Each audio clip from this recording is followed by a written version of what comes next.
यहाँ देखो खुद लिखा गया है रेशमा से, इसका मतलब बड़ी कौन है, सलमा, तो इसके नीचे आप बड़ी लिख दिया करो तुरंत, ठीक है। मैथ फर्स्ट सेमेस्टर 2019 का पेपर हम लोग आज सॉल्व करेंगे पूरा का पूरा। मैं एक एक क्वेश्चन को, जैसा कि आप लोग पढ़ चुके होंगे थंबनेल पर, एक एक प्रश्न का आपके क्वेश्चंस को सॉल्व कराया जाएगा। ध्यान से देखना शुरू करो। देखो लिखा गया है पहला क्वेश्चन, निम्नलिखित में 9 का अपवर्त है। अपवर्त का मतलब मैंने आपको बताया था इसके पहले वाले भी वीडियो में, जिसको गुणज कहते हैं। और गुणज का मतलब होता है जोड़ना, यानी आपकी जो वैल्यू बढ़ेगी वो 9 से आगे बढ़ेगी, ठीक है। तो 9 से आगे और 9 के ही पहाड़े के रूप में बढ़ेगी। तो आप खुद देख सकते हो 9 9 18 9 3 27 9 चौको 36, इस तरह से हमारा ये वैल्यू आगे बढ़ जाएगी। और हाँ दोस्तों, अगर आप लोगों ने पिछले 2017 2016 2018 के वीडियोस नहीं देखे हैं तो आपको आई बटन पे यहाँ पे एक लिंक मिलेगा, जहाँ पे आप क्लिक कर करके जाके उस पूरे प्लेलिस्ट को या उस वीडियोस को देख सकते हो, क्योंकि प्रीवियस ईयर के क्वेश्चन बहुत इंपॉर्टेंट हैं। आपको यही सब प्रॉफिट देंगे, यही सब फायदे कराएंगे। नेक्स्ट क्वेश्चन देखते हैं। तो दिया गया है 30 और 40 के बीच अभाज्य संख्याएं हैं। पहली चीज़ तो मैं आपको बताऊं, अभाज्य संख्याएं किसे कहते हैं? ऐसी संख्याएं जिनके गुणनखंडों की संख्या 2 हो, जिनके गुणनखंडों की संख्या 2 हो। याद रखो कैसे मैं समझा रहा हूं। जैसे मान लो आपका 2 है तो 2 के जो गुणनखंड होंगे वो 1 होगा और 2 होगा। जैसे आपकी 3 है तो 3 का जो गुणनखंड होगा 1 होगा 3 होगा। अब गुणनखंडों में क्या, उसका एक गुणनखंड 1 होता ही है और दूसरी वो संख्या खुद होती है। तो हमको 30 से 40 के बीच में ऐसी संख्या ढूंढनी है जिनके कुछ अदर गुणनखंड हो ही ना, एक गुणनखंड 1 हो और दूसरा गुणनखंड क्या हो, वह संख्या हो। तो देखो 33 जो होता है 11 3 33, मतलब 11 एक अलग गुणनखंड आता है, इसलिए ये कैंसिल। अब इस ऑप्शन में भी 33 दिया है इसलिए ये भी कैंसिल। बच क्या रहा है 39 को आप अगर चेक करोगे तो 13 3 39 होता है, मतलब इसमें 13 आ जाएगा, तो ये भी कैंसिल। सिर्फ और सिर्फ हमारा एक ऑप्शन बच रहा है, वो है 31 और 37। तो हमारा आंसर क्या हो जाएगा, 31 और 37। नेक्स्ट क्वेश्चन देखते हैं। दिया गया है 3 संख्याएं 1:2:3 के अनुपात में है। जैसे ही आपको कोई संख्याएं रेशियो में मिलती हो तो तुरंत आपको एक काम करना है। पहली संख्या first number is equals to 1x, second number is equals to 2x, ऐसे आपको यक्स लगा करके ये रेशियो खत्म कर देना होता है, ठीक है। And third number is equals to 3x। तो ये आपकी नंबर्स हो गई। यदि उनका महत्तम समापवर्तक कितना है, 12 है, तो ये संख्याएं क्या होंगी? देखो एक कॉमन सी चीज बताता हूं, किसी भी संख्या का जो महत्तम समापवर्तक होता है वो उन दोनों संख्याओं में से कॉमन होता है। जैसे 4 और 6 का अगर आप मसा निकालोगे तो आपको मसा इस तरह से निकालना होता है। तो 4 एकम 4, यहाँ पे कितना बचेगा 4, फिर यहाँ पे हो जाएगा 2, फिर आप इस 4 को यहाँ नोट कर देते हो तो 2 दूना कितना हो जाएगा 4। तो फाइनली क्या बचा 2। अब देखो ये 2 आता कैसे है, तो 4 को अगर आप उसको फैक्टराइजेशन करोगे तो 2 गुणे 2 आता है, एंड 6 को फैक्टराइजेशन करोगे तो 2 गुणे 3 आता है। तो दोनों में जो कॉमन होता है वही हमारा क्या होता है, मस होता है। इसी प्रकार से कहा गया है कि इन 3 संख्याओं का जो मस है वो क्या है, 12 है।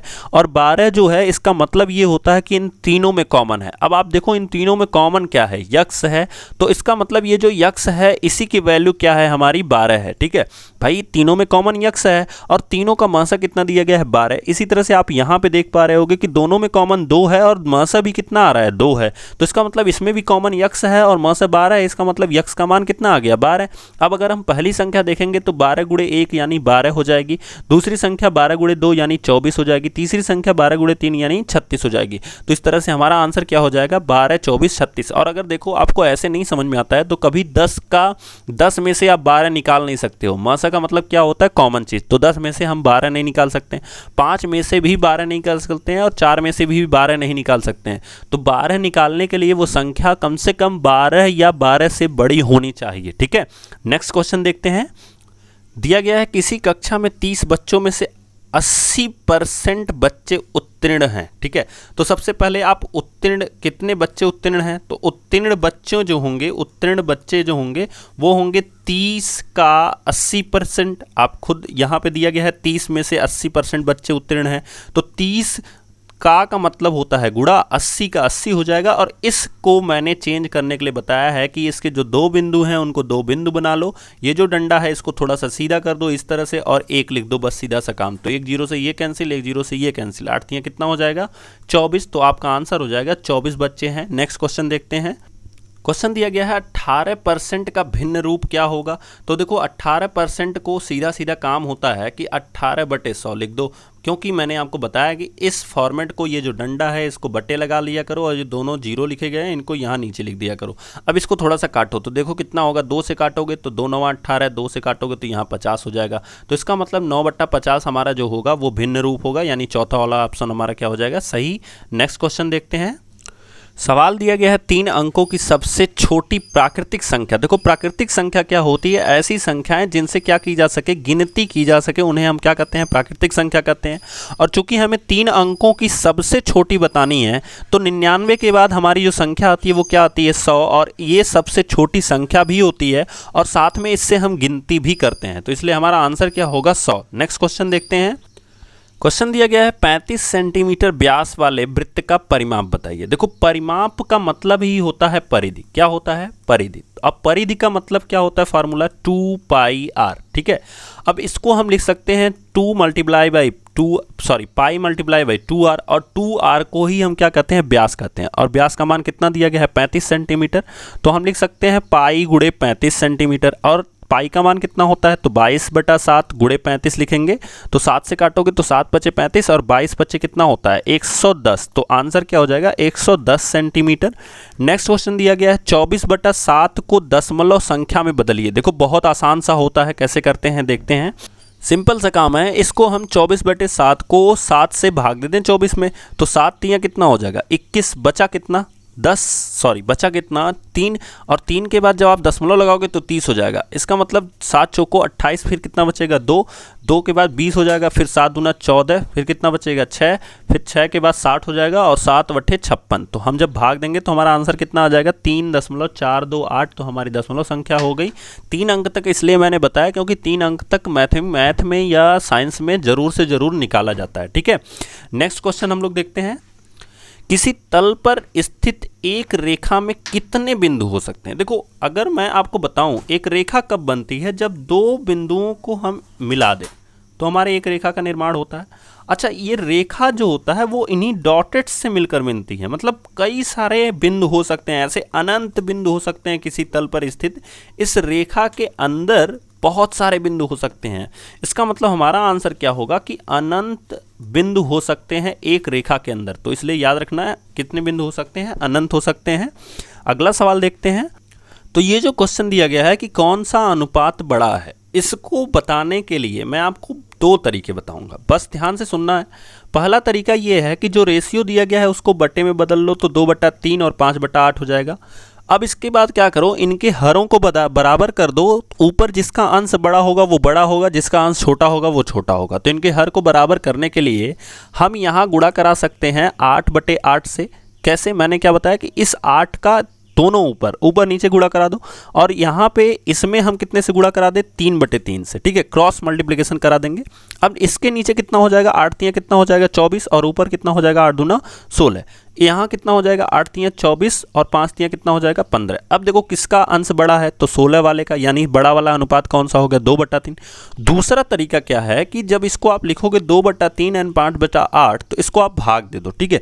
तो 3 से जब 2 में भाग दोगे नहीं जाएगा, दशमलव लगाओ तो 20 हो जाएगा, 3 छाक 18, फिर बचा 2, फिर 20 ही आएगा, यानी 3 छाक 18। 2 पॉइंट तक आप निकाल लो। उसके बाद अब देखो यहाँ 8 से भाग दोगे तो नहीं जाएगा, दशमलव लगाओ, 50 हो जाएगा। 8 छाक कितना हो जाएगा, 48, कितना बचा 2, तो फिर 20 होगा, फिर 8 दूना कितना होगा, 16, ठीक है। अब आप देख रहे होगे कि यहाँ पे 0.66 है और यहाँ पे 0.62 है, तो दोनों में बड़ा कौन सा है भाई, 66 पैसे और 62 पैसे में बड़ा कौन सा है, 66 पैसे। इसलिए हमारा बड़ा वाला अनुपात कौन सा होगा, 2/3।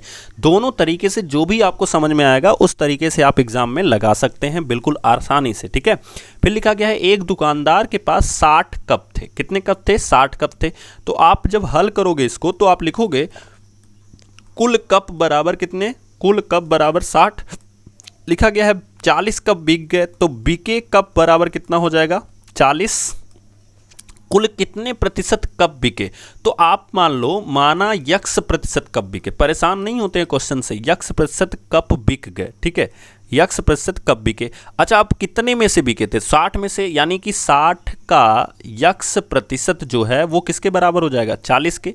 इसी को सॉल्व करना है। तो हम कैसे सॉल्व करेंगे? बहुत सिंपल से वे में सॉल्व करेंगे। देखो 60 के लिए 60 ही हम लिख लेते हैं, का मतलब गुणा होता है तो गुणा कर लिया हमने। फिर यक्स और प्रतिशत को मैंने चेंज करने के लिए बताया कि हम बटे लगाते हैं। यहाँ पे जो डंडा दिया गया है इसको हम बटे में चूज कर लेते हैं और जो 2 गोली रहता है उसको नीचे लगा देते हैं। तो 0 से 0 कैंसिल, 2 3 6 और 2 बचे कितना हो जाएगा? 10 बराबर किसने? 40 के।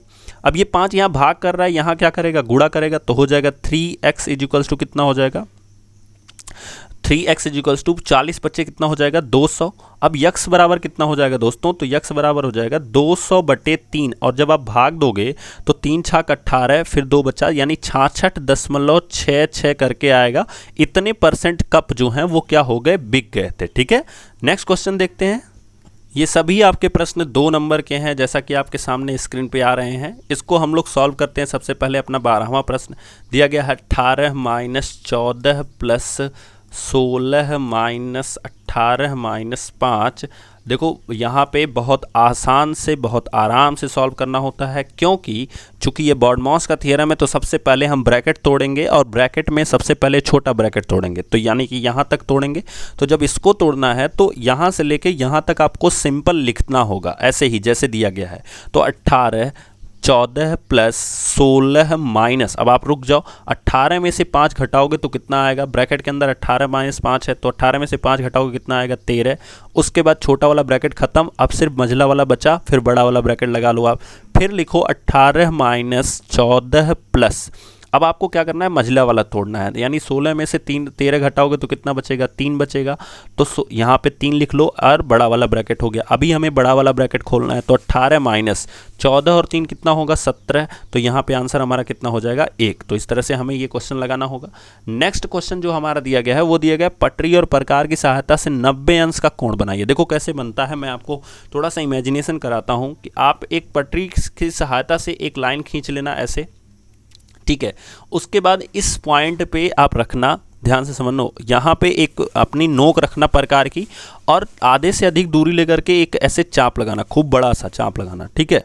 और जब चाप लगा लोगे तो जहाँ पे ये काटा है, फिर इस प्रकार की नोक को यहाँ पे रखे थे, उसको उठा के यहाँ पे रखना, मतलब ए पॉइंट पे पहले रखे थे, अभी कहाँ रखना? बी पॉइंट पे, और फिर एक चाप लगाना। तो ये हमारा 60 अंश का कोण बन जाता है। बहुत आसानी से समझना इस चीज़ को, ठीक है। 60 अंश का कोण बन जाता है। फिर उसके बाद आपको क्या करना है कि अब जब काट दी यहाँ पे तो सी बन गया। अब आपकी प्रकार की नोक देखो, उसमें कुछ फैलाना और कम करना नहीं है, आपने शुरू में जो लिया था वही लिया रहना है। अब प्रकार की नोक को सी पर रखना है और फिर एक चाप लगाना है, तो वो आपको कहीं यहाँ पे काटेगा और ये हमारा 120 अंश बन जाता है।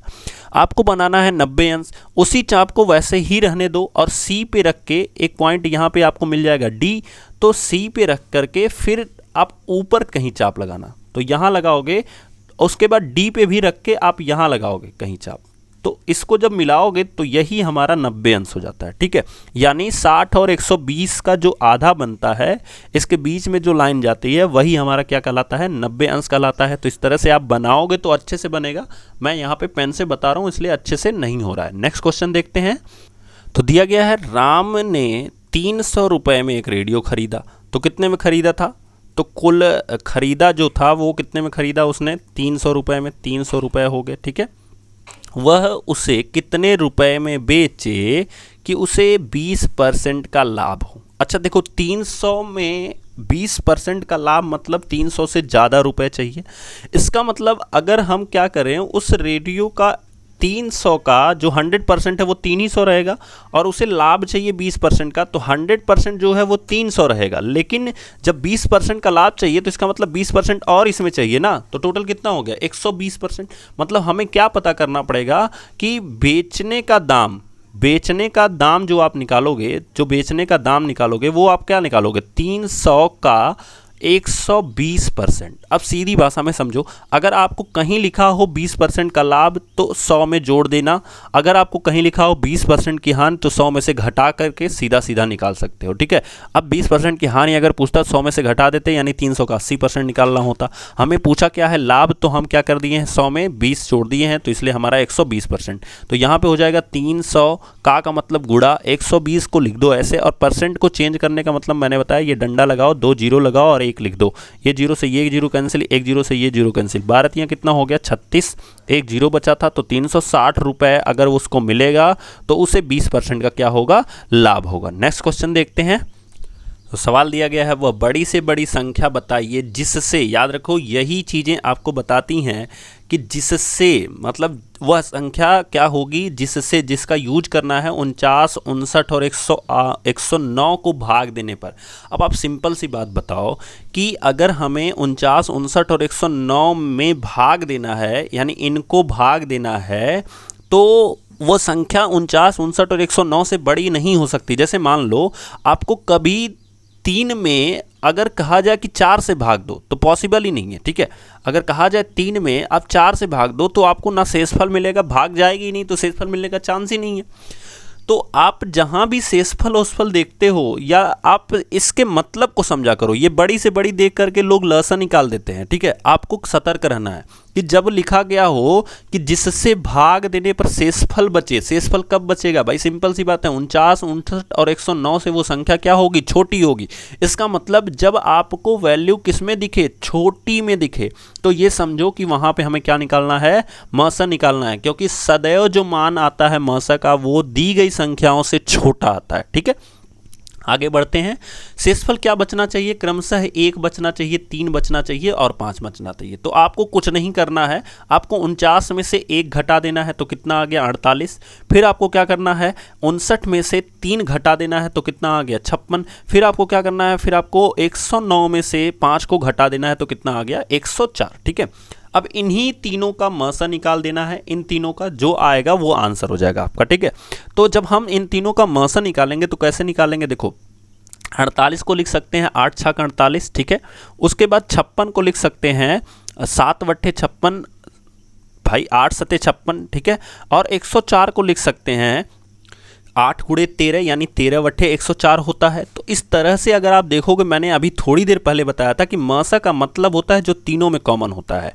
तो आपको संख्या कौन सी मिल गई 8। तो इस तरह से जो मसा आएगा दोस्तों वो हमारा कितना आ जाएगा 8। 2 नंबर का क्वेश्चन है, तुरंत मिल जाएगा, थोड़ा सा दिमाग लगाओगे तुरंत मिल जाएगा आपको नंबर, ठीक है। फिर लिखा गया है एक इक्वेशन दिया गया है और इस इक्वेशन में का मान ज्ञात कीजिए। कब ज्ञात करना है, जब a इक्वल्स टू -2 पुट करना है। तो कैसे पुट किया जाता है वो चीज़ें मैं आपको बताता हूं। तो अगर हम यहाँ पे देखें, इक्वेशन हमारा दिया गया है 5a² + 4a - 2। इसमें हमें क्या रखना है, a बराबर -2 रखना है। बहुत सिंपल तरीके से और बहुत सावधानी से रखना है, क्योंकि इस क्वेश्चन में कुछ है नहीं, आपकी सावधानी वो चेक करेगा। a की जगह पे हमें क्या लिख देना है -2, और स्क्वायर है तो स्क्वायर ऐसे ही रहने दो यहाँ पे, ठीक है, +4। अब फिर a की जगह पे हमें क्या रखना है -2। मैं बार बार ब्रैकेट क्यों लगा रहा हूँ, क्योंकि ये माइनस आपको डिस्टर्ब करेगा, इसलिए मैं माइनस पहले ही लगा दे रहा हूँ। अब फिर क्या बचा है -2, तो -2 ऐसे ही रहने दो। अब देखो -2 का स्क्वायर है ना, तो यहाँ साइड में हम चेक कर लेते हैं। -2 का अगर हम स्क्वायर लिखे हैं तो इसका मतलब क्या होता है कि -2 गुणे -2। और मैंने आपको बताया कि जब माइनस और माइनस की लड़ाई हो रही है तो ये दोनों कैंसिल हो जाएंगे अपने आप। बचा क्या 4। इसका मतलब इस पूरे की जगह पे हम क्या लिख सकते हैं 4 लिख सकते हैं। तो यहाँ पे लिख देते हैं 5 गुणे 4, ठीक है। अब आगे सॉल्व करते हैं। तो यहाँ पे हमारा 4 है ही। अच्छा देखो 4 जो है वो प्लस के साथ है और ये किसके साथ है, माइनस के साथ है। तो हम क्या यूज कर सकते हैं कि इसकी जगह पे हम क्या यूज कर सकते हैं, प्लस और माइनस का जब आप मल्टीप्लिकेशन, यहाँ पे क्या हो रहा है मल्टीप्लिकेशन, तो प्लस और माइनस की जब लड़ाई होगी तो एक डंडे से एक डंडा कैंसिल हो जाएगा, तो बचेगा क्या एक डंडा, और एक डंडे से सिर्फ एक ही सिंबल बनता है वो है माइनस। 4 दूना कितना हो जाएगा 8 एंड -2। अब मैंने आपको ये चीज़ और बताया कि जो समान चिन्हों वाली संख्याएं होती हैं, ठीक है, इनको सबसे पहले सॉल्व किया जाता है। मतलब समान चिन्ह अगर किसी संख्याओं के पास हैं तो वो आपस में जुड़ जाती हैं और चिन्ह वही लगता है। रूल लिखते रहा करो, समान चिन्हों के पास जो संख्याएं होती हैं वो आपस में जुड़ जाती हैं और चिन्ह वही लगता है। जैसे 5 चौको 20 तो हमने लिख दिया। अब ये जो -8 है और -2 है, ये दोनों आपस में जुड़ जाएंगे, तो 8 और 2 कितना हो जाएगा 10। मैंने कहा चिन्ह वही लगता है, तो चिन्ह क्या है इनके पास माइनस का, तो यहाँ पे माइनस लगाएंगे और 20 में से कितना घटा देंगे 10, तो कितना बचेगा 10। ठीक है, और फिर चीज़ें क्या होती हैं कि अगर आप थोड़ा सा भी मिस्टेक करोगे तो यहाँ पे 2 नंबर जाने का चांस होता है। ठीक है, अगला क्वेश्चन देखते हैं। अब इस क्वेश्चन में कुछ करना नहीं है, आप देखो लिखा क्या गया है, नीचे दिए गए चित्र को देखकर निम्नलिखित प्रश्नों के उत्तर दीजिए। तो चित्र हमने देख लेना है। देखो मैं पहले ही समझा देता हूँ, यहाँ से OA हमारी त्रिज्या है, OC भी हमारी त्रिज्या है और OB भी हमारी त्रिज्या है। तो बस आपको यही ध्यान रखना है। 3 त्रिज्याओं का नाम लिखिए, तो हम लिख दिए OA, OC और OB। उसके बाद क्या है, 3 जीवाओं के नाम लिखिए। जीवा क्या होती है, जो वृत्त के 2 बिंदुओं को मिलाती है। जैसे देखो यहाँ पे क्या हो गया, AB, ध्यान से समझना, AB ये दोनों वृत्त, ये जो B है और A है, ये दोनों वृत्त पर स्थित बिंदु हैं। अगर ये सर्किल देखोगे तो यहाँ पे स्थित बिंदु हैं और इन्हीं को हम जीवा कहते हैं। तो AB हो गया। इसी प्रकार से हमारा क्या होगा, BC होगा, यानी हमारा AB हो गया, फिर हमारा क्या होगा, BC होगा, और एक और है वो है AC। AC जो वृत्त की सबसे बड़ी जीवा होती है उसी को व्यास कहते हैं। तो AOC हमारी सबसे बड़ी जीवा है, इसको हम लिखेंगे AOC। उसके बाद लिखा गया है वृत्त के व्यास का नाम लिखिए, तो अभी हमने बताया कि AOC ही हमारा व्यास है। वृत्त का केंद्र बताइए, तो केंद्र क्या है, O है, तो हमारा वृत्त का केंद्र क्या हो गया, O हो गया। तो इस तरह से इस क्वेश्चन का आंसर हो गया। नेक्स्ट क्वेश्चन देखते हैं। तो क्वेश्चन दिया गया है, सलमा अपनी बहन रेशमा से 10 वर्ष बड़ी है। अब देखो जो सलमा है, देखो ध्यान से समझना, ऐसे क्वेश्चन को लगाते कैसे हैं, बहुत टफ लगता होगा आप लोगों को। ठीक है, तो सलमा अपनी बहन रेशमा से 10 वर्ष बड़ी है। कौन बड़ी है, सलमा बड़ी है। सलमा 10 वर्ष बड़ी है किससे, रेशमा से। यहाँ देखो खुद लिखा गया है रेशमा से, इसका मतलब बड़ी कौन है, सलमा। तो इसके नीचे आप बड़ी लिख दिया करो तुरंत। ठीक है, अब ऑब्वियस सी बात है ये क्या हो जाएगी, छोटी हो जाएगी। अब आपको क्या करना है, फिर अगर आप मान लेते हो कि रेशमा यक्स साल की है, कितने वर्ष की है, यक्स वर्ष की है, तो जो सलमा होगी ये कितने वर्ष की हो जाएगी, यक्स प्लस 10 वर्ष की हो जाएगी। Clear concept. फिर लिखा गया 4 वर्ष पहले। अच्छा एक चीज़ बताओ, मान लो कि अगर इस समय रेशमा 10 साल की हो और जो सलमा है वो 20 साल की हो, तो 4 वर्ष पहले रेशमा कितने की रही होगी भाई, 10 में से 4 घटाओगे कितना हो जाएगी 6, और 20 में से 4 घटाओगे कितना आ जाएगी 14। तो कॉन्सेप्ट समझ में आया कि जब हम 4 वर्ष पहले की बात करेंगे तो हम 4 घटा के लिखे हैं। इसी तरह से यहाँ भी जो अगर हम 4 वर्ष पहले की बात करेंगे, 4 वर्ष पहले की बात करेंगे, तो हम इनमें से भी 4 घटा के लिखेंगे, यानी x - 4 हो जाएगा। और यहाँ पे क्या होगा, x + 10 दिया ही गया है, इसमें से भी हमने क्या कर देना है, 4 घटा देना है। ठीक है, तो यहाँ पे क्या हो जाएगा हमारा, अगर इसको सॉल्व करोगे 10 में से 4 जाएगा तो कितना बचेगा, तो 6, यानी ये हो जाएगा x + 6 और ये हो जाएगा x - 4। लिखा गया 4 वर्ष पहले सलमा की आयु जो है वो रेशमा की आयु की दोगुनी थी, यानी सलमा की आयु यानी x + 6 जो है वो रेशमा की दोगुनी थी। तो किसकी दोगुनी थी, रेशमा की।